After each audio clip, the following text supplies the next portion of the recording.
থেকে আমাদের স্পষ্ট যে অবস্থান সেটি ছিল এরকম যে 5 আগস্ট যে পুরো বাংলাদেশে ছাত্র জনতার যে একটি বিপ্লব হয়েছে, এটি তো আসলে 16 বছরের যে ফ্যাসিস্ট সরকার তাদের যে অত্যাচার নিপীড়ন এটির বিরুদ্ধে গিয়ে এই বিপ্লবটি হয়েছে পুরো বাংলাদেশের মানুষের যে অংশগ্রহণে। সেখানে এখন যদি প্রতি বিপ্লবটি হয়, এটি হচ্ছে আসলে একটি চক্রান্তের ফলে, দেশে এবং দেশের বাইরে চক্রান্তের ফলে এই যে দেশের ছাত্র জনতার যে বিপ্লব সেটির বিপক্ষে গিয়ে, অর্থাৎ ছাত্র জনতার বিপক্ষে গিয়ে একটি চক্রান্তর মাধ্যমে হবে, যেটা আমরা হতে দিতে পারি না। সেই জায়গা থেকে আমাদের জায়গা থেকে কর্মসূচিটি ছিল এমন যে আমরা ঢাকা সহ দেশের বিভিন্ন জায়গায় আসলে শান্তিপূর্ণ একটি অবস্থান করব। আপনারা দেখেছেন, আমি নিজেও, আমরা কয়েকজন সমন্বয়ক সহ শাহবাগে ছিলাম।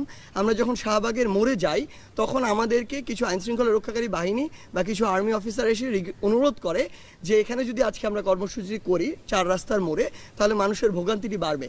তাদের কথা শুনে আমরা সাথে আমরা সেখানে 1 মিনিটও দাঁড়াইনি, সাথে আমরা জাদুঘরের সামনে চলে এসেছিলাম যে মানুষের আসলে দীর্ঘ 1 মাস ধরে বিশাল একটি ভোগান্তি হচ্ছে, সেই ভোগান্তিটি আসলেই কমানো প্রয়োজন দেশের স্থিতিশীল অবস্থা নিয়ে আসার জন্য। আমরা সরে এসেছি সেখান থেকে। কিন্তু আমরা আমাদের জায়গা থেকে এটি লক্ষ্য করেছি যে ধানমন্ডি 3200 ঢাকার বিভিন্ন স্থানে এমন অনেক অনাকাঙ্ক্ষিত ঘটনা হয়েছে যেগুলো আমাদের এই গণঅভ্যুত্থানের স্পিরিটের সাথে যায় না। আমরা যে বাংলাদেশের প্রত্যাশা করি, সেই যে বাংলাদেশের স্বপ্ন দেখি, সেটির সাথে আমরা এটা কখনো যায় না। যেমন আমি কয়েকটি উদাহরণ দেই। আমরা নিজে বিভিন্ন ভাইরাল ভিডিও দেখেছি যে আমার বাবার বয়সী একজনকে কান ধরে উঠবোস করানো হচ্ছে, আমার বাবার বয়সী একজনকে বিবস্ত্র করানো হয়েছে এবং মানুষজন যা ইচ্ছা তাই বলছে। অসংখ্য মানুষের ফোন চেক করা হচ্ছে। আমি দেখেছি আমার মায়ের বয়সী একজনের গায়ে হাত তোলা হয়েছে। এরকম অসংখ্য অনাকাঙ্ক্ষিত ঘটনা ঘটেছে। আমরা সাংবাদিক ভাই বোনদের উপরে হামলার বিভিন্ন ঘটনা প্রত্যক্ষ করেছি।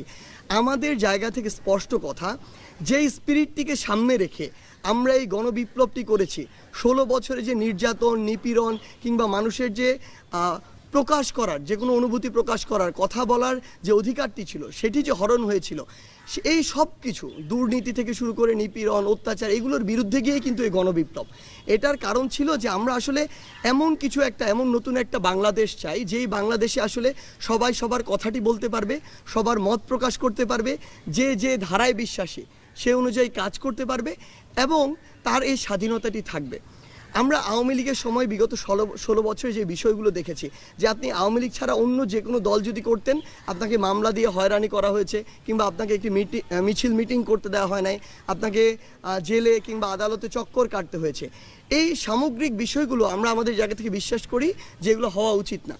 কিন্তু গতকালকে আমরা এমন বেশ কিছু চিত্র দেখেছি যেই জায়গাগুলোতে আসলে স্টুডেন্টদের কিছু পার্টিসিপেশন ছিল।